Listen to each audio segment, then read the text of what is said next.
base on the base, right in the middle of the page. Narrow lines, the third last narrow line. So we're talking about how someone who does an Avera and then he's embarrassed, he's forgiven for everything he did wrong. Where do we learn this from? Originally it said we learn it from the first opinion was, it says in the Pasuk, L'man tizgir beishes, and then the Gemara says maybe that's different because that's a tzibur. The whole community, if they're embarrassed, they get forgiven. But who said if an individual asks for mechila? If an individual's embarrassed, the Gemara says, Shmuel el Shaul. Shmuel said to Shaul, Lamer gizatani leisi eisi. So the story is that Shaul's about to go to war.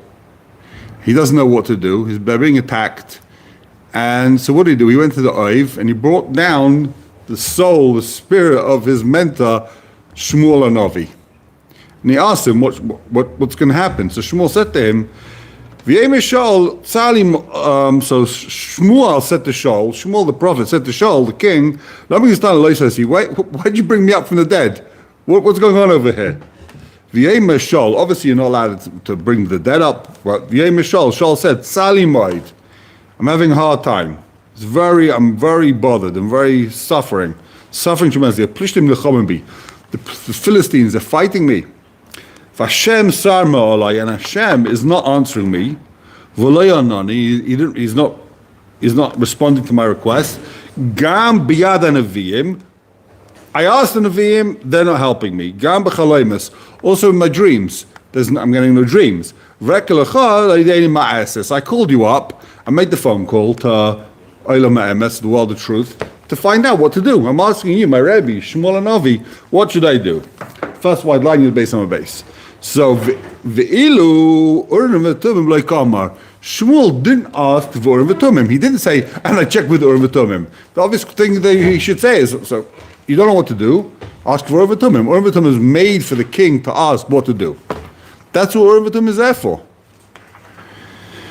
So the reason why he didn't say I asked for Urim v'Tumim is Mishum dekatle l'noiv ir kahanim, because Shaul HaMelech killed noiv ir kahanim.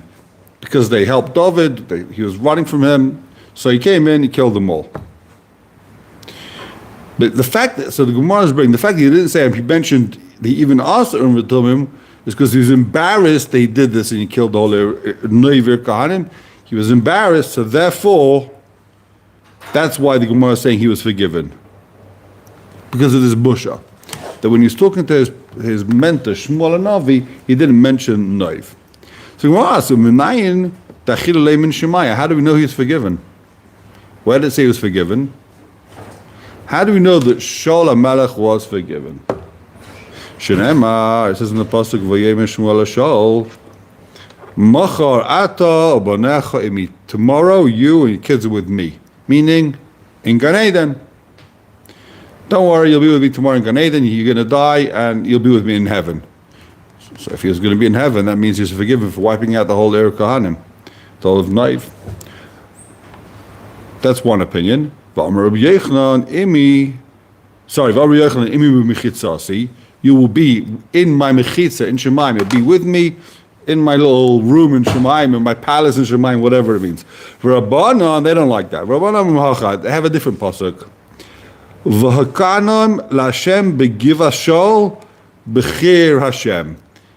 The pasuk calls Shaul b'chir Hashem, the chosen one of Hashem. Shaul was the chosen one of Hashem. Yotza Baskal V'Amra, a voice came down from heaven, V'Amra b'chir Hashem. A Basal came out and said that Shaul is the chosen one of Hashem.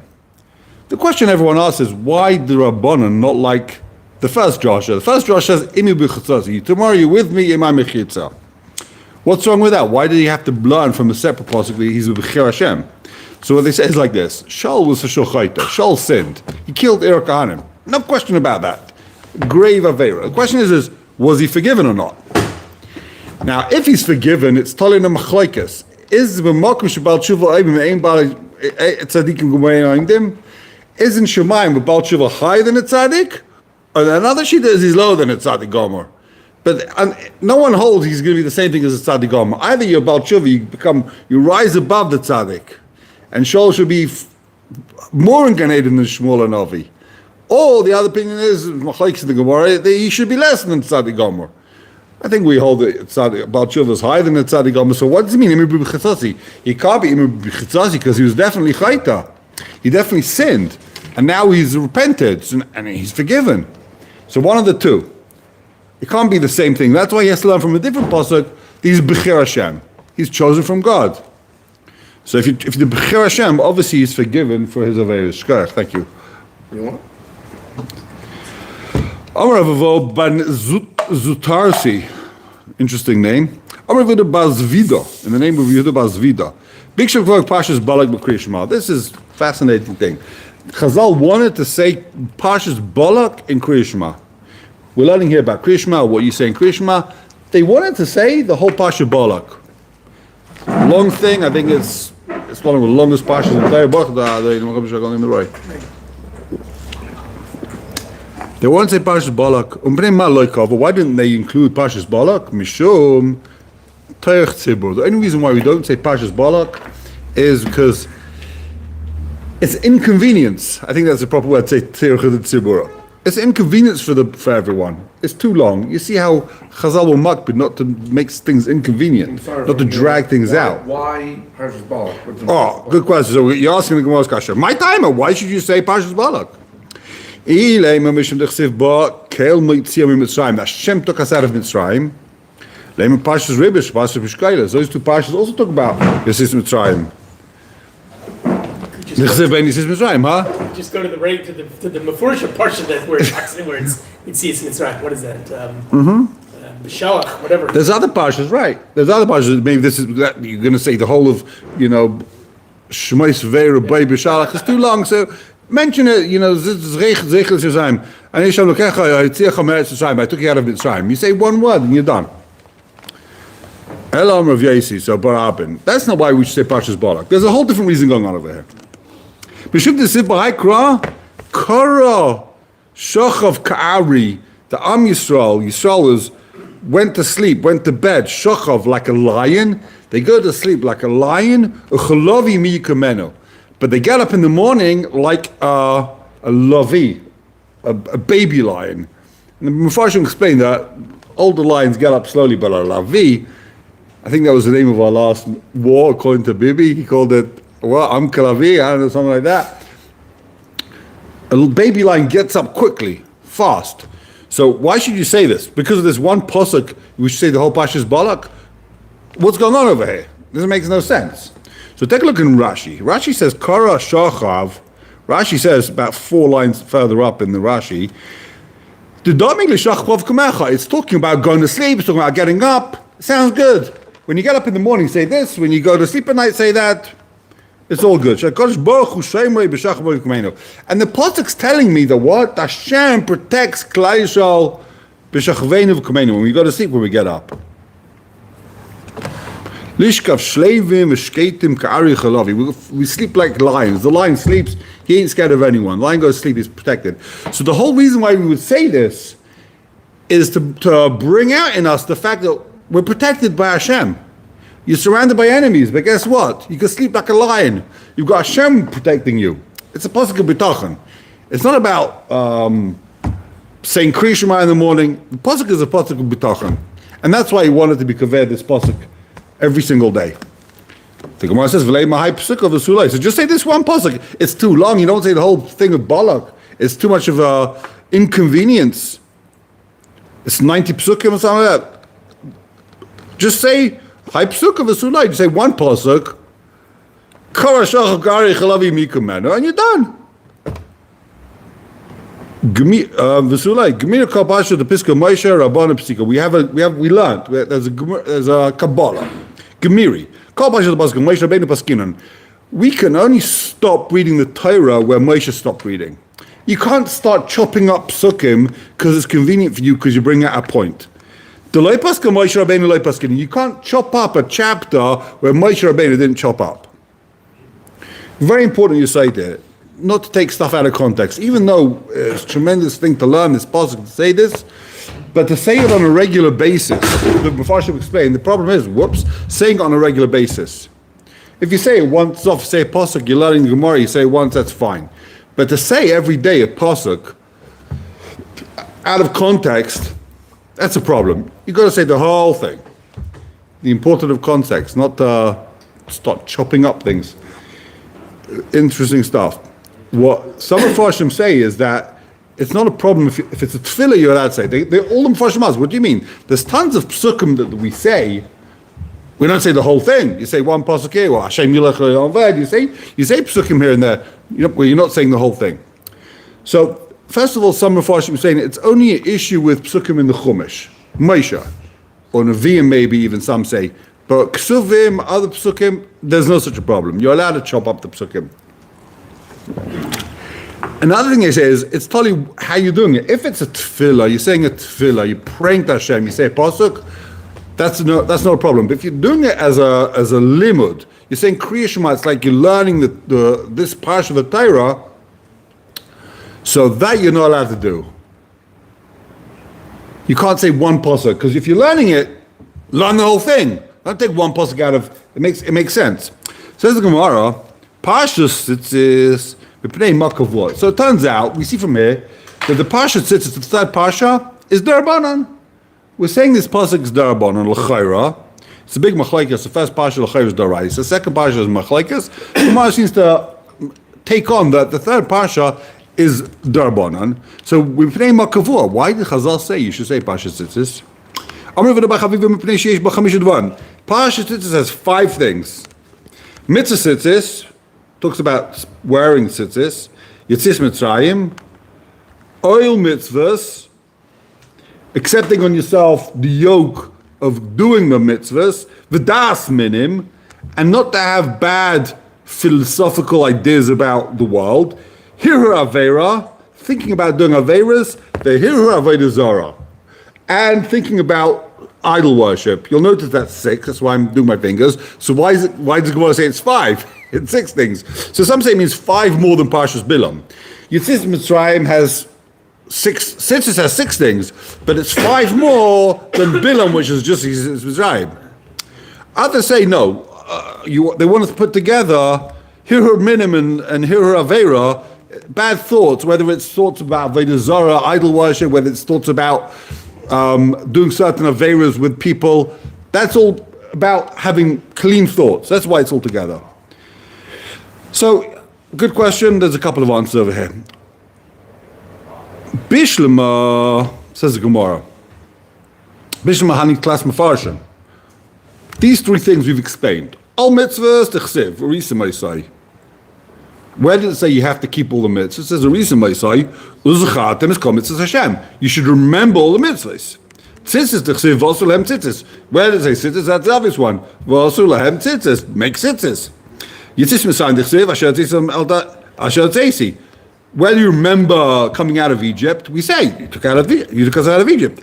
Eladas minim, where does it talk about not having bad philosophical ideas? Thinking about Avodah Zarah, thinking about idol worship, thinking about, what's the other big one? Atheism, being atheist, that's the one. So, Eladas minim hira avera, the hira Avodah Zarah minol. Where do we know these 3 things in the Parsha? The Tanya, it says, it says, don't follow your hearts. What's following your hearts? Minus, thinking about being an atheist. Thinking in your head for a second, there's no God. That's minus. That's being a min. What does the novel say in his heart? So what's fascinating is that it doesn't say, where does a person think divrei minus? In his head.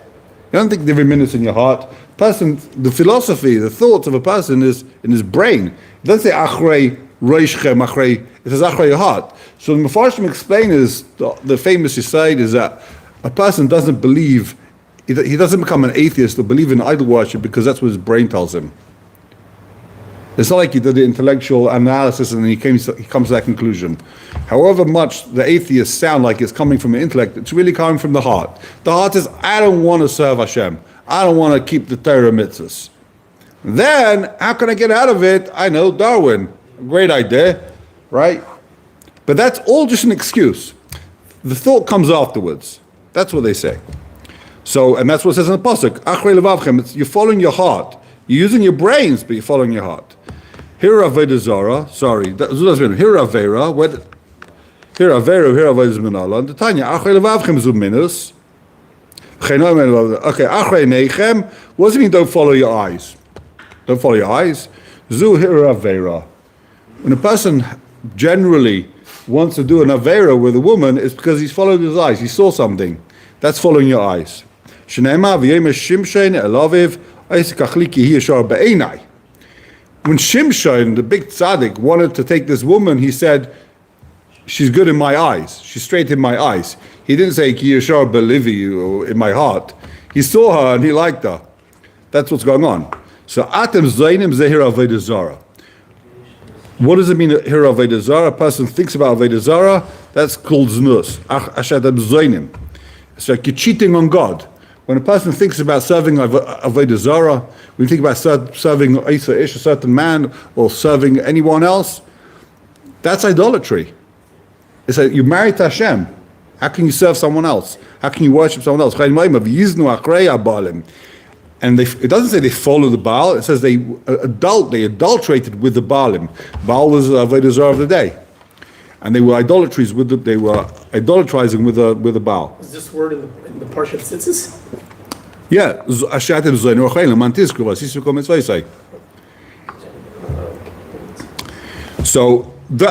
all these things are in the Parshat Tzitzis. That's why we say them all. We say them all so that you have to actually think about it. Not to follow your eyes, not to follow your heart, not to follow. Says Taisus, take a look in Taisus Bikshu, bottom Taisus. Bikshu lekvoya pashas balag b'pashas kriyishma mepnei ma. Says Taisus, fascinating Taisus. Isi b'Yerushalmi, the Yerushalmi gemorah says, do'esan gimel pashas tiknu b'kriyishma lefi shebehen asesa dibros v'ayin boy v'tim sakol. The reason why we say, says Taisus, these three pashas, there's another reason besides for everything the Gemara just said. The Rishonim says because the parsha of Kriyishma, the three pashas, they mention all 10 of the Aseres HaDibros. So 10 commandments are in the Aseres HaDibros. That's why we say it. Says the Mishnah Berurah, when you go through Parshas Kriyishma, you should concentrate on not being over the Aseres HaDibros. It's something to think about when you go through Kriyishma.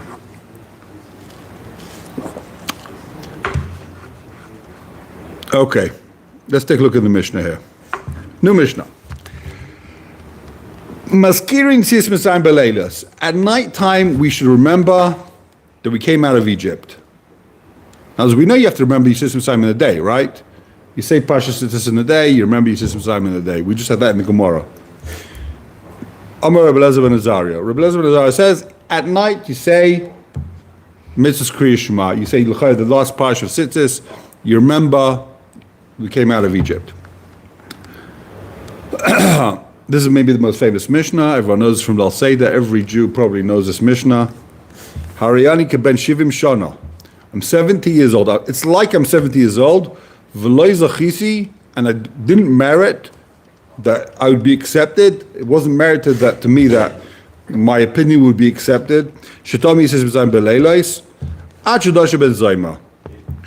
I didn't win this debate until Ben Zayma came around. Shenemar leman, and he said, "Shenemar leman tiskar esyoyim teischam me'etzayim kol yomei chayecha." You should remember the day you came out of Egypt, all the days of your life. Yomei chayecha yomim kol yomei chayecha leilos. If we would have just said the days of your life, I would think during the day. Kol yomei chayecha, all the days means day and night. V'chom mo'im yomei chayecha elamazeh. Chom say nah. Mechayecha means in this world, Kol is lahavil yomei Mashiach, meaning even when Mashiach comes, Joseph, even when Kol comes to tell me that even when Mashiach comes, we'll still be talking about the miracles that happened Yetzias Mitzrayim. So, the question. That's the basic machlaikas. So machlaikas Reb Elazar ben Azariah and Chachamim, do you have to remember Yetzias Mitzrayim at night? Ken or lo? So obviously, so it seems to be a machlekes. How the Mepharshim want to explain this? It was actually a machlekes. Did you say the parsha of Tzitzis at night? According to Chomim, they said the first two parshas of Kriya Shema at night, but they didn't say the third parsha of Kriya Shema at night. Even though we just saw there's 5 reasons to say Kriya Shema, but they said no, the main reason is because of Yeshivs Mitzrayim. That's the main reason why I say Kriya Shema at night. Comes along Rebbe Eliezer ben Azar and says, you should also say the third parsha of Kriya Shema at night to remember Yeshivs Mitzrayim. So, Tanya says the Gemara. Just b'mayim Mosga, since we were talking about Parshas Balak, I forgot to mention, important aside, the Pnei Shor brings down is what's the advantage of Dafka saying Parsha of Balak? Why did the Gemara want us to say Parsha of Balak? Because there's a mitzvah to Zechor Na'as Asher Yatz Balak. The Pasuk says you should remember what Balak hired Bilam to try and curse Klal Yisrael. There's a separate mitzvah to do that. That's why maybe the Gemara wanted us to use Parshas Balak, even though there's other great parshas. Another reason. So back to our Gemara. Sorry. Tanya, Amalehem ben Zayma lechachamim. Ben Zayma said to Chacham. First of all, before we go further, I don't want to go into it because everyone's been at Lal Seder and you've heard 100 pshatim. What does it mean? Hari keben shivin shana. I'm like 70-year-old guy. So it's actually machlekes. Was he, according to the Pasha says over here, he became the Nasi, became the guy in charge when he was 18 years old. There was no one else to take the job. There was a big machlekes, Rabbi Gamliel, Rabbi Kiva, a whole big thing. They said, you know what? He's the Nasi. He was 18 years old, and he woke up, all of a sudden he's got a long white beard. Miracle happens. Now, the Yerushalmi says, no, it doesn't mean that. It means he was actually almost 70 years old. He was 69. So who cares if he was 70 years old? Because he said, according to Yerushalmi, the Mepharshim claimed it was rare for someone to be in a position. He was a Nasi from when he was 18 years old. He had 52-year reign being the Nasi. That's rare. To have that level of stress for 52 years and still be mentally with it and not burn out. That's what he was saying. I'm a 70-year-old guy. I'm doing this for 50 plus years. Have a bit of respect, right? The Rambam brings this thing that I was Keben Shivim Shana and his beard turns gray. The Rambam throws in a wrench in the work, says, you know what? The reason why he was all gray was because he was learning so much Torah. He was up all night studying that it made his face wrinkle and his beard went white. The stress made him old. Now, what the Mepharshim go ahead and say is that, you know what? It's because the Rambam is not saying it wasn't a miracle. The Rambam is just you always try and minimize the miracle and say there is a derech hateva to it. That's what I explained the Rambam, that really everyone who learns Torah should look that old. As soon as you start learning Torah day and night, it's going to make you old. But there's a special bracha on Torah, it keeps you looking young. Right? That's the bracha of the Torah. Even though naturally you should look like you're 100 years old when you're by the age of 25, right? But the bracha, because of the amount of stress and work and how hard it is to learn, breaks your head open. However, this guy, the miracle was, says the Rambam, that he looked like he should have looked. The bracha that you should look young, that went away. That was the miracle. So really you looked old because you learned Torah, says the Rambam. The miracle was that the bracha of learning Torah to keep you young didn't exist. And it's an incredible bracha. You see many Gedolei Yisrael 100 years old, they've got their brain works 100%. I met a certain Eldon Gadol, I was blown out of my mind. I spoke to him once, and they're like, I mean, this guy, he's by no means considered by anyone to be one of Gedolei Yisrael, more like a local rabbi, but he's a master Talmud Chacham. Hadn't spoken to him in like 25 years, and he remembered the name of my kids. He's like, so how's this one, and how's that one, and how's this one? I'm like, holy cow. He remembers from 20 plus years ago the name of my children. I mean, whatever. He was invited to one of my simchas, and he remembered. I was like, it's just incredible. Just an incredible level of old man remembers the name of something. I better know the name of my kids. You know what I mean? It's like unbelievable. So says the Gemara, Tanya. I think he was just showing off, by the way. It was probably just showing off, right? Tanya, Amalhem ben Zayma, the Chacham. Ben Zayma said the Chachamim, V'chimas kirin Yeshivs Mitzrayim l'mayis Mashiach. Well, when Mashiach comes, we're going to be talking about Yeshivs Mitzrayim. Oh, you're saying sure, but it says in the pasuk, "V'hine yomim b'amnu Hashem." Days are coming, boy. Days are coming. They're coming quick. Lo yom oid chai Hashem asher eles b'nei Yisrael be'ez Mitzrayim. You will not say, right? Hashem should live that took us out of Mitzrayim. Ki im chai Hashem asher ela v'shevi ezera beis Yisrael meretz tzfayna b'chol ha'atzis asher dachtim sham. Wow, Baruch Hashem, He took us out of all the countries, the northern countries, the whole world. And you see, thousands of years later, this is what's happening. Hashem's brought the majority of Klal Yisrael, for the first time, the majority of Jews live in Eretz Yisrael. I think it happened this year. They say the majority of Jews live in Eretz Yisrael now. There's 7 million Jews in Eretz Yisrael, and they say it's more than, now it's just more than half. Stats, whatever. No one knows how many Jews there are exactly, but 7 million Jews in Eretz Yisrael. Definitely more than in New York, for a change. After the election for They'll soon be leaving. They'll all be leaving. Nah, they'll just go to Lakewood or Muncie. Or I didn't say they're coming here. They live in New York. Nah. This pasuk does not mean that we will no longer remember Mitzrayim. The main thing we'll be talking about are the later miracles. Of course, we're going to remember Yeshivs Mitzrayim. That's what he's coming to say. You remember Yeshivs Mitzrayim this in a day in this world, and also L'maisa Mashiach. When Mashiach comes, we'll also talk about Yeshivs Mitzrayim, but it won't be the main thing. We'll be more talking about how Hashem saved us now. So, you find a similar idea with the following pasuk. Hashem said to Yaakov, your name will not, or the Malach rather, the angel said to Yaakov, your name will not be Yaakov, Ki Yisrael. Your name will now be Yisrael. Ki Yisrael Yeshmecha. That doesn't mean that you're no longer Yaakov. It doesn't mean that Yaakov is now uprooted. Ela Yisrael Ikka, the name Yisrael, that's the Ikka name. V'Yaakov Tofalai. We're called Bnei Yisrael, we're not called Bnei Yaakov. Right? Yisrael is our main name. We're the children of Yisrael. And that's why we call Bnei Yisrael. Because we come from Yisrael. Not because of anything else. All the Shvatim, everything came from Yisrael. We can't call ourselves Bnei Yitzchak because Esav came from Yitzchak. So we call it Bnei Yisrael because everyone from Yisrael is a Jew. That's the idea. El Yisraelika v'Yaakov Tafelai. So similar idea, meaning that we're not going to forget completely about Yeshivs Mitzrayim, but the main thing, the ikka is going to be, wow, look at the miracles that happened, Iron Dome, I don't know what. This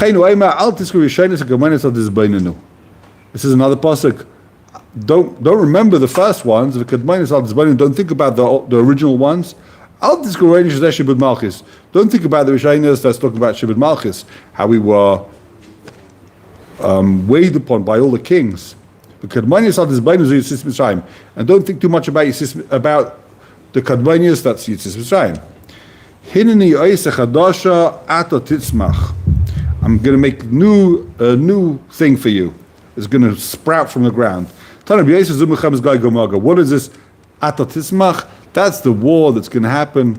Gog, who's the king of Magog. We had in this Parsha, who's Magog? This Parsha. Magog is the child of one of Yavon's Chevra, right? One of the Shem Chamiyafet. Now I got 3 kids, Shem Chamiyafet. And Magog is the second child of Yavon, of Yafes. Sorry, Yafes. So, I think. What's going on? So the word being is a marshal for some reason. A guy's walking in the a guy's walking down the street, right? A guy's going through the forest. And then a wolf comes and attacks him. Wolf. He gets saved from this wolf. So he goes around and tells everyone, I was attacked by a wolf, it was crazy, can't imagine what happened. So then what happened? Then a lion attacks him. And he's saved. Now he doesn't talk about the fact he was attacked by a wolf anymore. I was like, I was attacked by a lion and I killed his lion. Then a snake comes to attack him. And then he's saved from the snake. He forgets about the wolf, he forgets about the lion. Now he starts thinking about the snake. He says, wow, I was saved from the snake. Also with Yisrael, our last source, they make us forget the first source.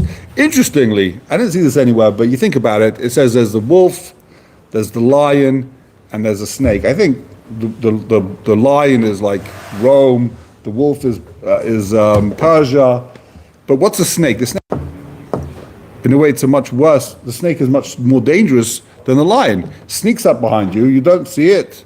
Oh, and it's got like poison, and it's trying to kill you. And that's what we have to deal with today. These people, they sneak amongst us. They don't have a proper army or whatever it is, but they just want to kill us. That's all they want to do. The snake is happy to kill the lion. It says, the Chazal says the lion tries to eat you because he's hungry. The snake, on the other hand, is not hungry. It just wants to kill you. They just want to wipe you out. That's what a snake is. The snake is happy, it doesn't eat the person, but it's got poison. If he decides to try and bite you, that's it. Good luck, right? But that's the idea of a snake. That Chazal said the snake doesn't want anything from you. It just wants to kill you. And that's what we're dealing with nowadays. It's amazing how Chazal, they 2,000 years ago, they called it. They said, listen, they're snakes. They just want to kill you for no other reason than just to kill you. They want you dead. That's all. They don't want your money. They don't want your land. They just want you dead. They're snakes. And like snakes is considered the thing that lies, and it's whatever. Okay, it's Baal Lashon Hara. What says about a snake? The busy, what's a snake? So someone talks Lashon Hara, it's like a snake. It's like because the tongue is all muscle, there's no bone, it's fast, it's ready to move. And the snake is just, the first Baal Lashon Hara was the snake, the Nachash, who convinced Adam to sin. So he talked bad about Kodesh Baruch Hu, he lies, the snake's the lie, he talks Lashon Hara. That's what we're dealing with, it's just lies and Lashon Hara. That's their main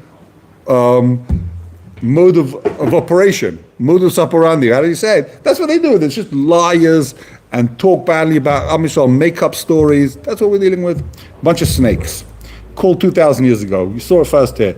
Let's just finish the two dots if you can. We've got another minute. Okay, we'll end up over here. We have the two dots. Have a wonderful day.